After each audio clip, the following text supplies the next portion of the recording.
Last time हम जो chapter first था उसके इंट्रोडक्शन में हमने पढ़ा था कि जो बायोकेमिस्ट्री है उसकी क्या ब्रांचेस होती हैं।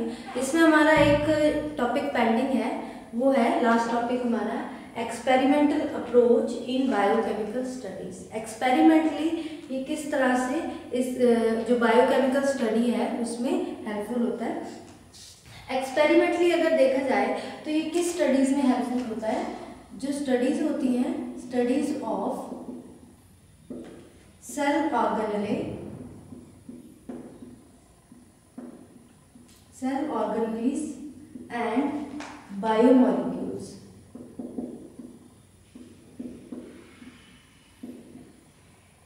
इनकी स्टडी में हेल्पफुल होता है।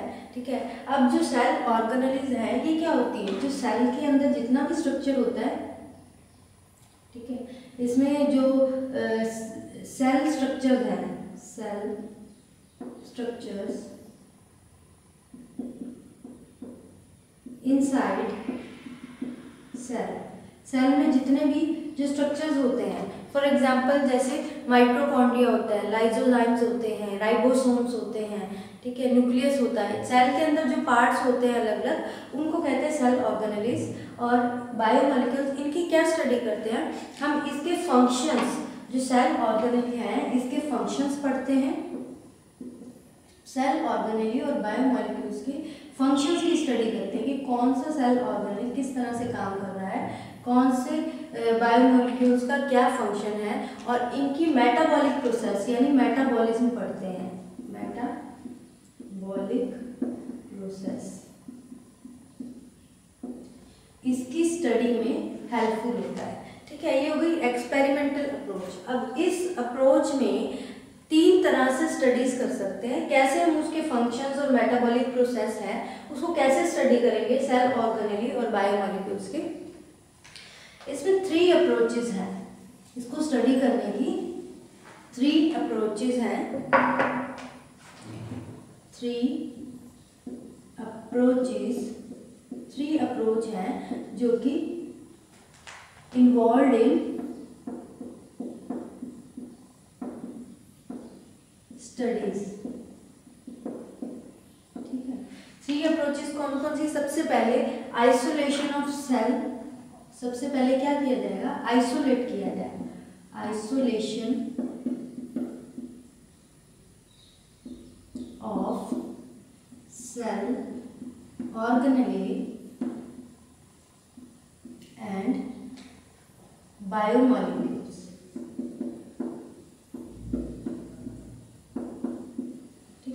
आइसोलेट करना यानी आइसोलेशन यानी सेपरेशन करना। ठीक है, ऑर्गेनेल को पहले सेल में से जो सेल ऑर्गेनेलीज हैं जैसे माइटोकॉन्ड्रिया हो गया, ठीक है, न्यूक्लियस हो गया, राइबोसोम्स हो गया, लाइसोजाइम्स हो गया, साइटोसोल हो गया, जो सेल के अंदर जितने भी स्ट्रक्चर्स हैं उनको आइसोलेट, उनको पहले निकाला जाएगा, सेपरेट किया जाएगा वहां से, या फिर बायोमोलिक्यूल्स को। ठीक है, फिर उसके बाद उनका स्ट्रक्चर डिटरमाइन करेगा। Determination of structure, determination of structure. ठीक है, ये हमारी होगी सेकंड अप्रोच। उसके बाद एनालिसिस, डिटरमाइन करने के बाद एनालिसिस ऑफ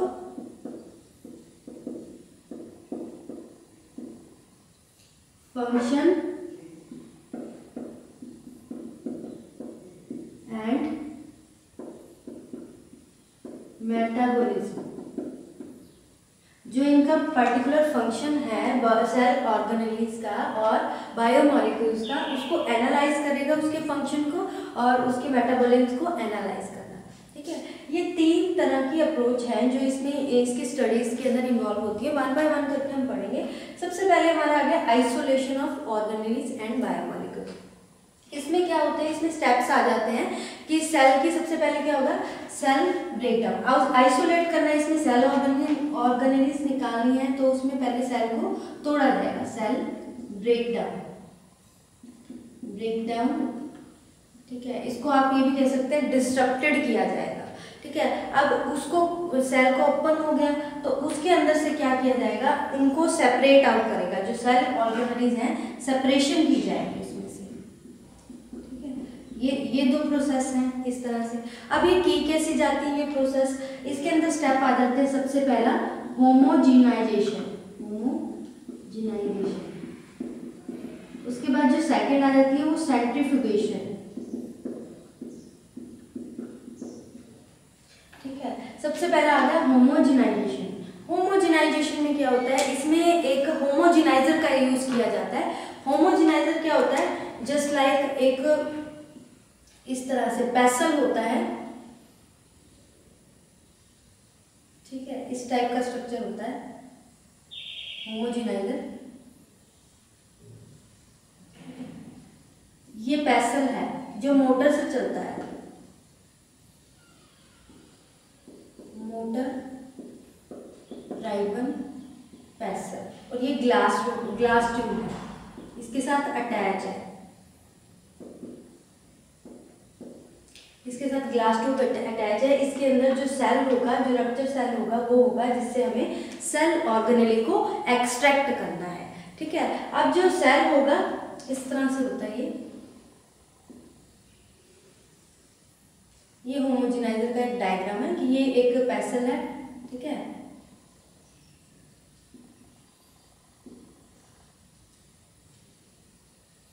ठीक है, ये रोटेट करता है पूरी स्पीड से, और इससे ये जो ग्लास ट्यूब है, इस ग्लास ट्यूब में क्या है, वो जिस सेल ऑर्गेनेली या बायोमोलिक्यूल्स को हमने अलग करना है, आइसोलेट करना है, वो सॉल्यूशन है। ठीक है, सबसे पहले सेल की ब्रेकडाउन होगी तो उससे क्या होगा, ऑर्गेनेली और बायोमोलिक्यूल्स वो अलग हो जाएंगे। ठीक है, अब जो सेल है उसमें क्या होता है, माइक्रोबियल सेल को अलग करना है, टिश्यू की बात कर रहे हैं तो उसमें लिवर को हमें अलग करना है, उसको हमें क्या करना है, होमोजेनाइज करेंगे। सेल का ब्रेकडाउन होने के बाद होमोजेनाइजर, ये होमोजेनाइजर है, इसके अंदर हम रख देंगे एक ग्लास ट्यूब के अंदर। ठीक है, सेल टूट जाएगा, उसके बाद क्या होता है, जो ऑर्गेनेली है उसको बफर सॉल्यूशन से एक्सट्रैक्ट कर देंगे। जब हम एक्सट्रैक्शन करेंगे इसको, सेल ऑर्गेनेली को बफर सॉल्यूशन से एक्सट्रैक्ट करेंगे, जब हम एक्सट्रैक्शन करेंगे ऑर्गेनेली की, तो उसमें क्या होता है, एक सस्पेंशन की फॉर्म मिलेगी। वो सस्पेंशन की फॉर्म क्या होती है, होमोजिनेट, उसको क्या कहते हैं। अब इससे क्या बनेगी, एक सस्पेंशन फॉर्म मिलेगी, सस्पेंशन फॉर्म। उस फॉर्म को क्या कहते हैं, होमोजिनेट कहते हैं। और इस होमोजिनेट में क्या है, सेल ऑर्गेनेली और बायोमोलिक्यूल्स इसमें प्रेजेंट है, इस होमोजिनेट के अंदर। ये तो हो गया पहला स्टेप। अब हम बात करते हैं आगे दूसरे स्टेप की, जिसको कहते हैं सेंट्रीफ्यूगेशन स्टेप। नेक्स्ट स्टेप क्या है, सेंट्रीफ्यूगेशन स्टेप। सेंट्रीफ्यूगेशन स्टेप में क्या होता है, सेंट्रीफ्यूगेशन मतलब कि अलग अलग करना। अब इसमें होमोजिनेट के अंदर तो सस्पेंशन आ गई, जिसके अंदर सेल ऑर्गेनेली है, सेल ऑर्गेनेली में या बायोमोलिक्यूल्स में वो सब मिक्स है। इसके अंदर न्यूक्लियस भी हो सकता है, माइटोकॉन्ड्रिया भी हो सकता है, सब मिक्स है। लेकिन अब हमें क्या करना है, उनको सेपरेट आउट करना है, न्यूक्लियस को अलग करना है, माइटोकॉन्ड्रिया को अलग करना है, लाइसोजाइम्स को अलग करना है। ये सब अलग सेपरेट करने के लिए सेकंड स्टेप हम सेंट्रीफ्यूगेशन करते हैं, जिसमें जो भी हमारा होमोजिनेट, जो भी सॉल्यूशन है, उसको काफ़ी स्पीड से रोटेट किया जाता है, ताकि उसमें वो फ्रैगमेंट की फ्रैक्शनेशन हो जाए, फ्रैक्शन में अलग अलग हो जाए, क्लियर बन जाए। जैसे फॉर एग्जांपल हम कभी ब्लड टेस्ट करने जाते हैं, ब्लड टेस्ट करवाते हैं, तो उसमें क्या होता है, प्लाज्मा और ब्लड को, सीरम को, सबको अलग अलग करना होता है। तो एक वो मशीन होती है इस तरह से, उस मशीन में क्या होती है, ट्यूब्स होती हैं, टेस्ट ट्यूब्स होती हैं, इस तरह से टेस्ट ट्यूब्स होती हैं। उन टेस्ट ट्यूब में क्या होता है, वो ब्लड फिल कर दिया जाता है। ठीक है, और इसका ये लिड होता है, यहाँ पे इस तरह की मशीन होती है, और ये रोटेट करती है, फुल स्पीड से रोटेट करती है, जिसके कारण जो प्लाज्मा है वो अलग हो जाता है। ठीक है, और जो आरबीसीज होते हैं वो अलग हो जाते हैं, सेपरेट हो जाते हैं। तो सेंट्रीफ्यूगेशन मशीन यूज की जाती है। ठीक है, जिसमें क्या होता है, अब इसमें ऑर्गेनेलीज को अलग करने के लिए क्या करना जाएगा, जो होमोजिनेट है, जिसके अंदर होमोजिनेट के अंदर सारे सेल ऑर्गेनेलीज प्रेजेंट है या बायोमोलिक्यूल्स प्रेजेंट है, उसको कैसे सेपरेट आउट करेंगे, इसको 3 टाइम्स रोटेट करेंगे, 3 टाइम्स रोटेट करेंगे। सबसे पहले तो स्लो स्पीड पे, slow speed, then moderate speed, then high ठीक है, स्लो स्पीड, मॉडरेट स्पीड और उसके बाद हाई स्पीड पे इसको रोटेट करेंगे। जो स्लो स्पीड है उसमें क्या होगा, एक नीचे पैलेट बन जाएगा, बॉटम में क्या एक, जैसे ये टेस्ट ट्यूब है, नीचे एक पैलेट बन जाएगा, पैलेट की फॉर्मेशन हो जाएगी, ठीक है, और ऊपर क्या है, ये सुपरनेटेंट लिक्विड आ जाएगा। जैसे ये टेस्ट ट्यूब है, उसके अंदर ये सुपरनेटेंट लिक्विड, ठीक है, और इस नीचे ये पैलेट की फॉर्मेशन होगी, ये पैलेट बन जाती है, bottom of the test tube में पैलेट बन जाएगी, ठीक है। अब ये जो पैलेट होगी इसमें क्या होगा, एक जो ऑर्गेनेली होता है, इसमें जो सुपरनेटेंट है ऊपर, उसके अंदर क्या आ जाएगा, सिर्फ लिक्विड है, और जो बॉटम में है उसमें क्या है, न्यूक्लियस आ जाएगा। इस पैलेट में क्या है, न्यूक्लियस है, जब इसको स्लो स्पीड पे रोटेट किया। उसके बाद फिर इसको मॉडरेट स्पीड पे, सेंट्रीफ्यूज मशीन है सेंट्रीफ्यूगेशन की eight moderate speed, moderate speed में फिर नीचे पैलेट बन जाएगा, ऊपर लिक्विड बन जाएगा, उसमें क्या आ जाएगा, माइटोकॉन्ड्रिया। इसमें न्यूक्लियस था, अब पैलेट में क्या आ गया, माइटोकॉन्ड्रिया, ठीक है। उसके बाद फिर हाई स्पीड पे रोटेट किया, हाई स्पीड में जो पैलेट होगा उसमें क्या, माइक्रोसोम्स आ जाएंगे, माइक्रोसोम्स, और जो सुपरनेटेंट जो लिक्विड है, लिक्विड में साइटोसोल आ जाएगा, साइटोसोल, लिक्विड में साइटोसोल आ जाएगा, ठीक है। जिस तरह से इसको स्पीड से रोटेट करेंगे तो सेल ऑर्गेनेल फ्रैक्शन में अलग अलग हो गए, न्यूक्लियस अलग हो गए, माइटोकॉन्ड्रिया अलग हो गए, माइक्रोसोम, साइटोसोल सब अलग हो गए विद सेकंड स्टेप जो हमारा सेंट्रीफ्यूगेशन का स्टेप था, ठीक है। अब हम इसको क्या करेंगे, प्यूरिफिकेशन और आइसोलेशन, प्यूरिफाई करेंगे। हमने एक्सट्रैक्ट तो कर लिया, निकाल लिया, सबसे पहले हमने ब्रेक डाउन किया, हमने होमोजेनाइजर से, ठीक है, ब्रेक डाउन करने के बाद हमने क्या किया, उसमें से सेल ऑर्गेनेली निकाली एक सस्पेंशन की फॉर्म में, जिसको होमोजिनेट कहते हैं। अब वो उसके अंदर सब मिक्स है, उनको अलग अलग करना है, तो हमने सेंट्रीफ्यूगेशन की, सेंट्रीफ्यूगेशन अलग अलग स्पीड पे की, सब अलग अलग फ्रैक्शन हो गए, न्यूक्लियस अलग हो गया, माइटोकॉन्ड्रिया अलग हो गया, माइक्रोसोम, साइटोसोल सब अलग अलग हो गए, ठीक है। अब हमने एक्सट्रैक्ट कर दिया सबको, अब हम उसको क्या करेंगे, प्यूरिफाई करेंगे, ठीक है।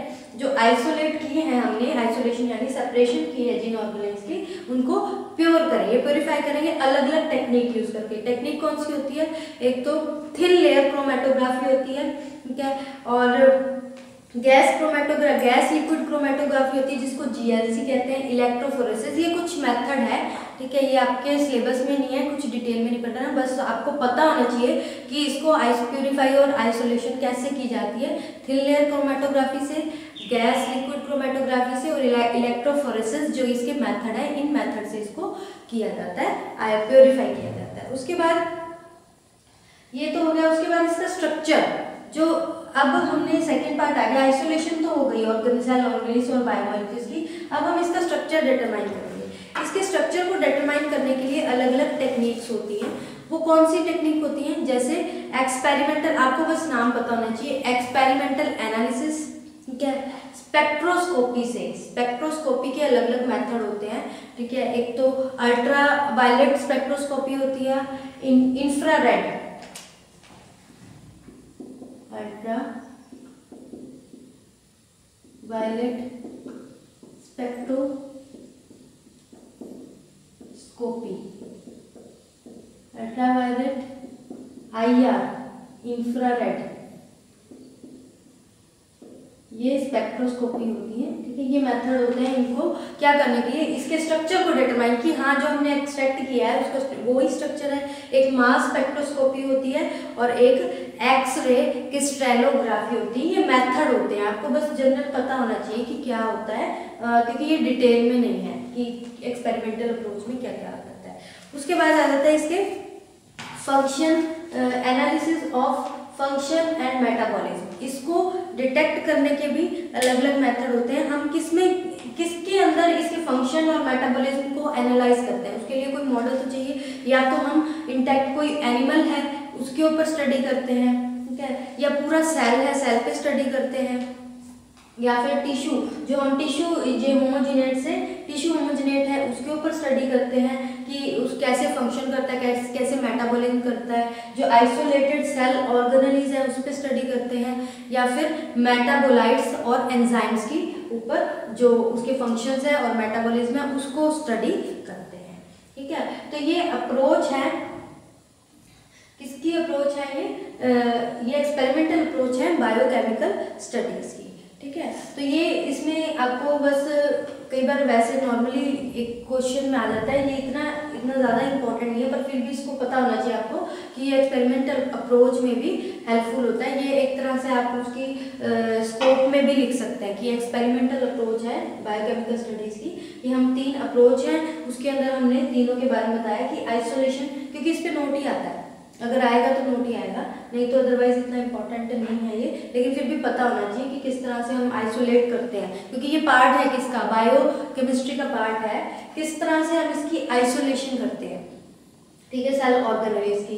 ठीक है, ये मशीन होती है होमोजेनाइजेशन से कैसे कैसे 2 स्टेप में करते हैं, होमोजेनाइजेशन करते हैं और सेंट्रीफ्यूगेशन करते हैं। स्ट्रक्चर को डिटरमाइन करने के लिए हम अलग अलग मेथड यूज करते हैं, जैसे स्पेक्ट्रोस्कोपी कि क्या पर्टिकुलर जो हमने एक्सट्रैक्ट किया है उसका यही स्ट्रक्चर है, तो उसमें हम ultraviolet spectroscopy, infrared spectroscopy, mass spectroscopy और एक्सरे क्रिस्टलोग्राफी हम स्टडी करते हैं।